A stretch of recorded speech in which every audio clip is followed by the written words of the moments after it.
नमस्कार भावांनो, पूर्वजांचा खजिना या यूट्यूब चॅनलवर मी दिलीप गवई तुमचं स्वागत करतोय भावांनो। आणि नेहमीप्रमाणे आज तुम्हाला एक औषधी वनस्पती दाखवणार आहे जी इसमगोलासाठी आपल्याला कामाला येते। ज्या लोकांना कोणाला इसमगोल झाला असेल, हा इसमगोल दोन प्रकारचा असतो। हा चांबडीचाच रोग आहे, एक तर सुका असतो किंवा ओला असतो। आणि हा कितीही जुना असू द्या, कितीही कंटाळलेला पेशंट असू द्या, या औषधाने इसमगोल तुमचा बरा 100% होतो म्हणजे होतो।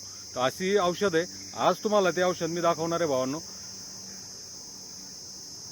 तर व्हिडिओ शेवटपर्यंत नक्की बघा आणि व्हिडिओ जर आवडला भावांनो तर एक लाईक करा जा, चॅनलवर नवीन असाल तर सबस्क्राईब करत जा आणि व्हिडिओ जास्तीत जास्त शेअर करत जा भावांनो।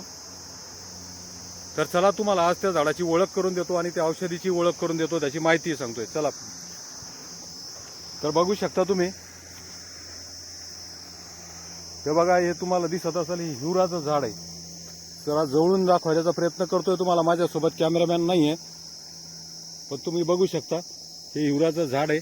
अशा प्रकारचं हे झाड असते, बघू शकता तुम्ही। आणि या हिवराच्या झाडावर काही प्रमाणात, हे बघा तुम्हाला दाखवतोय मी, ह्या अशा प्रकारच्या याला गाठी आलेल्या असतात, बघू शकता तुम्ही। हे बघा अशा गाठी। आता या प्रत्येक झाडावर नाही येतात, पण काही काही झाडावर तुम्हाला, बऱ्याच झाडावर या गाठी सापडतात।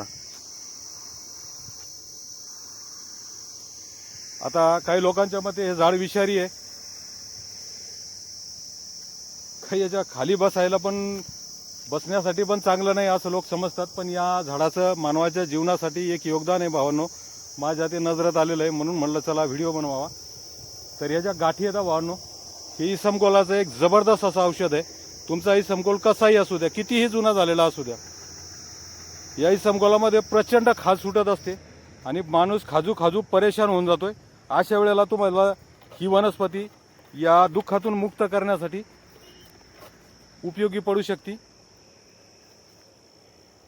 तर याच्या गाठी येतात भावांनो, मी आता तुम्हाला तोडून दाखवतोय।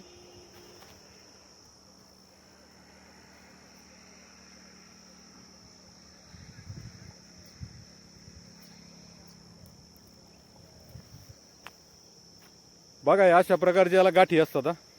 आता या काही काही ठिकाणी मोठमोठ्याल्या पण झालेल्या पाहायला मिळतात। असे जे पानं आहेत, अशी खांटी, हे झाड तुम्ही बघू शकता, माझ्या मागे दिसतंय तुम्हाला।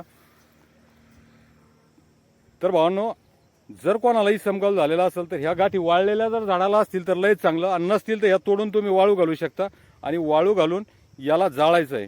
जाळून याची राख तयार करायची, एका जागी ठिकाणी जमा करायचे आणि याला स्वच्छ जागेवर, चांगल्या जागेवर याला जाळायचं आहे आणि याची राख तयार करायची आहे। ज्यावेळेस राख तयार होईल त्यावेळेस ती राख घ्यायची आणि तिला गाळून घ्यायचं, कपड्यातून चाळून घ्यायचं, म्हणजे वस्त्रगाळ राख करायची। आणि ही राख आपल्याला त्या इसमगोलासाठी वापरायला कामी येते। तरी वापरायची कशी, वापरायची पद्धत सोपी आहे आणि औषध बनवायलाही सोपं आहे भावांनो। त्याच्यामुळे हे प्रयोग तुम्ही करून बघा आणि याचे अनुभव घ्या। याची राख खोबऱ्याचं जे आपलं तेल असतं, या खोबऱ्याच्या तेलामध्ये कालवायची आणि आपल्याला जिथं कुठं इसमगोल झालेला आहे, ज्या ठिकाणी आपल्याला तो इसमगोल झालेला आहे, ज्या ठिकाणी ती बाधित जागा आहे, तो कोरडा असो किंवा ओला असो, काही याच्यातून पाणी येतं, काही याच्यातून येत नाही, पण खास दोन्हीलाही असते। तर तुम्ही याची राख खोबऱ्याच्या तेलामध्ये कालून असं मलमासारखं तयार होतं। हा मलम ज्या ठिकाणी ते इसमगोल झालेला आहे त्या ठिकाणी असं थोड्या हलक्या हातानं चोळून लावायचं आहे। तुम्ही बघू शकता 4-5 दिवसामध्ये तुम्हाला याच्यामध्ये चांगल्या प्रकारे आराम पडलेला पाहायला मिळतो। आणि तुम्ही हा प्रयोग जास्तीत जास्त 10 ते 15 दिवस करा।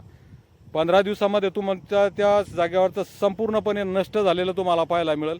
बऱ्याच वेळेस असं होतं की औषध गोळ्या घेऊन आपण ते बरं झालेलं असं वाटतंय, पण ते काही दिवसानंतर परत झालेलं आपल्याला पाहायला मिळतं। डबल सुरुवात होते, त्याची खाज येते, बारीक फूळ येते, बारीक शिक्कणी येते एखादी, आणि त्याच्यानंतर परत त्याची खाज सुरू होती आणि परत ते वाढत जाते।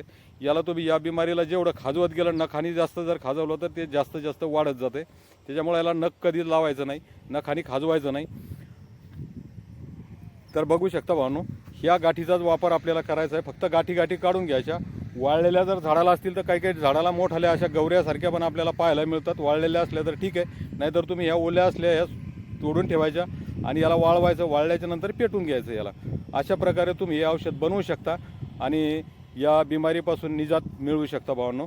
तर व्हिडिओ तुम्हाला कसा काय वाटला कमेंटमध्ये सांगा, आणि जर व्हिडिओ आवडला असेल भावांनो तर एक लाईक नक्की करा. चॅनलवर नवीन असाल तर सबस्क्राईब करा आणि व्हिडिओ जास्तीत जास्त शेअर करा भावांनो. आता आमच्या भागात याला हिवर म्हणतात, तुमच्या इकडे याला काय म्हणतात ते कमेंटमध्ये नक्की सांगा. याला हिवर म्हणून आमच्या इकडे ओळखले जातात. आता मला याचे काही शास्त्रीय नावं काही माहिती नाही आहेत, पण ओळखून घ्या या झाडाचे अशा प्रकारचे झाड आहे.